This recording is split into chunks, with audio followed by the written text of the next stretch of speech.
The seventh day of the January 6th committee's public hearings focused on how former President Donald Trump summoned the right-wing extremists to Washington, D.C. on January 6, 2021 in another attempt to overturn the 2020 election.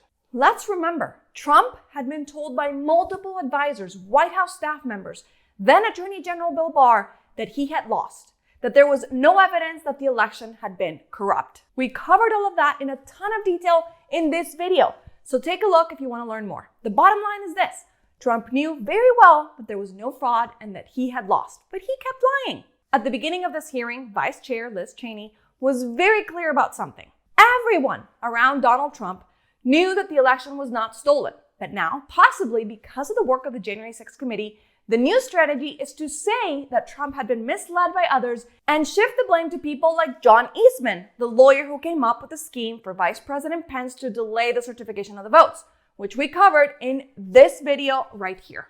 Listen to her opening statement. Today, there appears to be a general recognition that the committee has established key facts, including that virtually everyone close to President Trump, his Justice Department officials, his White House advisors, his White House counsel, his campaign, all told him the 2020 election was not stolen. This appears to have changed the strategy for defending Donald Trump. Now the argument seems to be that President Trump was manipulated by others outside the administration, that he was persuaded to ignore his closest advisors, and that he was incapable of telling right from wrong. This new strategy is to try to blame only John Eastman or Sidney Powell or Congressman Scott Perry or others, and not President Trump. In this version, the president was, quote, poorly served by these outside advisors. The strategy is to blame people his advisors called, quote, the crazies for what Donald Trump did. This, of course, is nonsense. President Trump is a 76-year-old man. He is not an impressionable child. Just like everyone else in our country, he is responsible for his own actions and his own choices. As our investigation has shown, Donald Trump had access to more detailed and specific information showing that the election was not actually stolen than almost any other American. And he was told this over and over again. No rational or sane man in his position could disregard that information and reach the opposite conclusion. And Donald Trump cannot escape responsibility by being willfully blind. So, let's talk about what was going on between December 14th, 2020 and January 6th, 2021. December 14th is the day when the Electoral College met in all 50 states plus Washington, D.C. to certify the electoral votes for Joe Biden. When that happened, then Senate Majority Leader Mitch McConnell publicly congratulated Joe Biden as the new elected president. Now, at the same time, several people from the White House and even then Attorney General Bill Barr urged Trump to concede the election. Some of them started looking for other jobs, assuming that Biden would be taking over the White House on January 20th, 2021. We're talking about White House counsel Pat Cipollone, White House Chief of Staff Mark Meadows, and the White House Press Secretary Kayleigh McEnany. I think that's how you say her name. Pero ya sabemos que ahí no acaba la cosa. We know that's not how things ended. Let me tell you a bit about December 18th, 2020. This is 4 days after the Electoral College met. A bunch of people came to the White House to meet with Trump, people that were not White House staffers. Trump lawyer Rudy Giuliani, another lawyer you might have heard about already, Sidney Powell, former National Security Advisor Michael Flynn, and the Overstock guy, Patrick Byrne, the former chief executive order of Overstock.com. These people brought in an executive order drafted on December 15th that would make Trump order the Defense Department to seize state voting machines and, escuchen esto, wait for this, appoint that lady, Sidney Powell, as special counsel to investigate voter fraud. Somehow, White House lawyer Pat Cipollone found out about this meeting and went there, even though he hadn't been invited, maybe 15 minutes after it started. This meeting lasted almost 6 hours, with White House officials confronting this group of outsiders who insisted the election had been stolen. And I'm not talking about a polite exchange of disagreements. I'm talking about exchanges of personal insults, accusations of disloyalty to Trump, etc. At the end of the day, we landed where we started the meeting, at least from a structural standpoint, which was Sidney Powell was fighting, Mike Flynn was fighting. They were looking for avenues that would result in President Trump remaining President Trump for a second term. The meeting finally ended after midnight. Here are text messages sent by Cassidy Hutchinson during and after the meeting. As you can see, Ms. Hutchinson reported that the meeting in the West Wing was unhinged. The meeting finally broke up after midnight. During the early morning of December 19, Cassidy Hutchinson captured the moment of Mark Meadows escorting Rudy Giuliani off the White House grounds to, quote, make sure he didn't wander back into the mansion. Trump was eventually convinced not to follow the advice from his group of outside advisors, but he still wouldn't concede the election. I mean, come on, he hasn't even conceded to this day.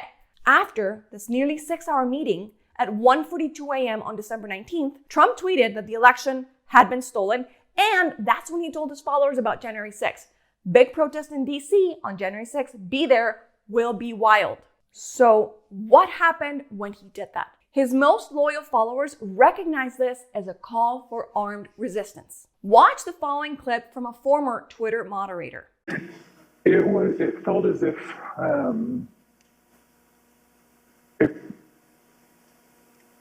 a mob was being organized, and they were gathering together their weaponry and their logic and their reasonings behind why they were prepared to fight prior to December 19th. Again, it was vague. It was non-specific, but very clear that individuals were ready, willing, and able to take up arms. After this tweet on December 19th, again, it became clear not only were these individuals ready and willing, but the leader of their cause was asking them to join him in this cause and in fighting for this cause in DC on January 6th as well. I will also say what shocked me was the responses to these tweets, right? So these were a lot of the locked and loaded, stand back, stand by, those tweets were in response to Donald Trump saying things like this, right? So there would be a response that said, big protests in DC on January 6th, be there, be wild, and someone would respond and say, I'm locked and loaded and ready for Civil War Part 2, right? I very much believe that Donald Trump posting this tweet on December 19th was essentially staking a flag in DC on January 6th for his supporters to come and rally. And you were concerned about the potential for this gathering becoming violent? Absolutely. Trump kept posting about January 6th and insisting that he had won the election. Militias, white supremacist groups, and conspiracy theorists began to work together to coordinate an attack on the Capitol. The Proud Boys and the Oath Keepers are two key groups that responded immediately to President Trump's call. The Proud Boys are a far-right street-fighting group that glorifies violence and white supremacy. The Oath Keepers are extremists who promote a wide range of conspiracy theories and sought to act as a private paramilitary force for Donald Trump. The Department of Justice has charged leaders of both groups with seditious conspiracy to overthrow the government of the United States on January the 6th. Trump's December 19th tweet motivated these two extremist groups, which have historically not worked together to coordinate their activities. December 19th at 10:22 a.m., just hours after President Trump's tweet, Kelly Meggs, the head of the Florida Oath Keepers, declared an alliance among the Oath Keepers, the Proud Boys, and the Florida 3%ers, another militia group. He wrote, "We have decided to work together and shut this shit down. The Proud Boys and the Oath Keepers were also working with Trump allies to plan the attack. Who else? Michael Flynn, former Overstock CEO Patrick Byrne, both of them were present at that crazy December 18th meeting at the White House that I just told you about, and Trump's confidant, Roger Stone. Now, in my last video, I mentioned that both Flynn and Stone had been convicted of crimes and both got presidential pardons. The committee also showed that Trump and rally organizers for January 6th were coordinating so Trump would tell rally attendees to march on the Capitol. So this was not something spontaneous as we were led to believe. It was all part of the plan. President's own documents suggest that the president had decided to call on his supporters to go to the Capitol on January 6th, but that he chose not to widely announce it until his speech on the ellipse that morning. The committee has obtained this draft, undated tweet from the National Archives. It includes a stamp stating, "President has seen." The draft tweet reads, "I will be making a big speech at 10 a.m. on January 6th at the Ellipse, south of the White House. Please arrive early. Massive crowds expected. March to the Capitol after. Stop the steal." Although this tweet was never sent, rally organizers were discussing and preparing for the march to the Capitol in the days leading up to January 6th. This is a January 4th text message from a rally organizer to Mike Lindell, the MyPillow CEO. The organizer says, "This stays between us. We're having a second stage at the Supreme Court again after the ellipse. POTUS is going to have us march there / the Capitol. It cannot get out about the second stage because people will try and set up another and sabotage it. It can also not get out about the march because I will be in trouble with the National Park Service and all the agencies. But POTUS is going to just call for it, quote, unexpectedly."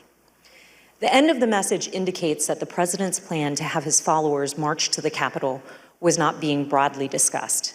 And then on the morning of January 5th, Ali Alexander, whose firebrand style concerned Katrina Pearson, sent a similar text to a conservative journalist.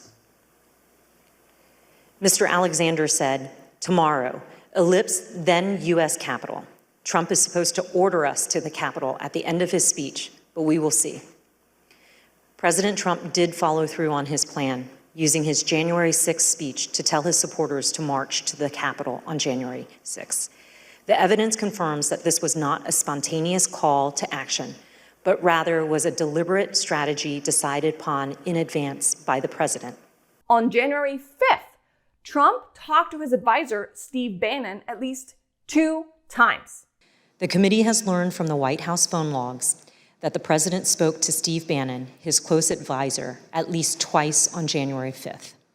The first conversation they had lasted for 11 minutes. Listen to what Mr. Bannon said that day after the first call he had with the president. All hell is going to break loose tomorrow. It's all converging, and now we're on, as they say, the point of attack, right? The point of attack tomorrow. I'll tell you this. It's not going to happen like you think it's going to happen, okay? It's going to be quite extraordinarily different. And all I can say is strap in. That night, a lot of Trump supporters got together at Freedom Plaza where several extremist personalities were going to speak. We're talking about Roger Stone, Michael Flynn, Alex Jones, and Ali Alexander. According to White House staffers, that's the first time in weeks that Trump was in a good mood as he could hear the crowd from the Oval Office. He was in a very good mood. And I say that because he had not been in a good mood for weeks leading up to that. And then it seemed like he was in a fantastic mood that evening. The next day, during his speech at the Ellipse, Trump insisted on attacking Vice President Mike Pence and also asking his supporters to fight like hell or you're not going to have a country anymore. The president did go on stage, and then he gave the speech that he wanted to give. It included the formal changes he had requested the night before and in that morning, but also many important last-minute ad-lib changes. A single scripted reference in the speech to Mike Pence became 8. A single scripted reference to rally-goers marching to the Capitol became 4, with President Trump ad-libbing that he would be joining the protesters at the Capitol. Added throughout his speech were references to fighting and the need for people to have courage and to be strong. The word peacefully was in the staff-written script and used only once. Here are some of these ad-lib changes that the president made to his speech. Because you'll never take back our country with weakness. You have to show strength and you have to be strong. So I hope Mike has the courage to do what he has to do. And I hope he doesn't listen to the rhinos and the stupid people that he's listening to. We fight like hell. And if you don't fight like hell, you're not going to have a country anymore. But we're going to try and give our Republicans, the weak ones, because the strong ones don't need any of our help, we're going to try and give them the kind of pride and boldness that they need to take back our country. So let's walk down Pennsylvania Avenue. Later in this hearing, we heard from two witnesses. Former Oath Keepers social media manager Jason Van Tatenhove warned that the Oath Keepers are a danger to the country. We also heard from a Trump supporter, Stephen Ayres, who was not affiliated with any right-wing groups. He is one of the people who stormed the Capitol after Trump told him to. Both men blame themselves for being misled by Trump and extremism. Now, towards the end of the hearing, we got another mic drop from Vice Chair Liz Cheney. After our last hearing, President Trump tried to call a witness in our investigation, a witness you have not yet seen in these hearings. That person declined to answer or respond to President Trump's call and instead alerted their lawyer to the call.